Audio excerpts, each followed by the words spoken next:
Everyone कति खानु खाना खाना खाना होइन मलाई चाहिँ आज लास्टै रामेन बुटलक खान मन लाग्यो। अझ चाहिँ मेरो खाना यस्तो छ। हजुरहरू पनि खाना खानु अनि यसमा हेर्नु यहाँ के छ, बुङ्गुरको मासु एकदम हजुरहरूको फेभरेट र मेरो पनि फेभरेट। अनि आज चाहिँ म मुखबाग गर्दिनँ, भिडियो हाल्दिनँ खाएको भिडियो। अनि यसरी भिडियो बनाएको छु। हजुरहरू पनि यदि जापानमा हुनुहुन्छ भने बुटलक चाहिँ एकदम स्पाइसी हुन्छ कि एकदम, त्यही भएर हजुरहरूले बुलडग चाहिँ खानु होला। म त बुटलक पो भने बुलडग चाहिँ खानु होला।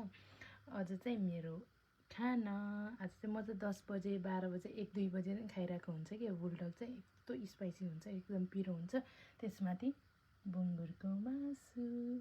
अनि हजुरहरू पनि 2 दिनको जिन्दगीमा हजुरहरू पनि मिठो मिठो बनाएर खानु होला, रमाउनु होला, घुम्नु होला। Thank you for watching.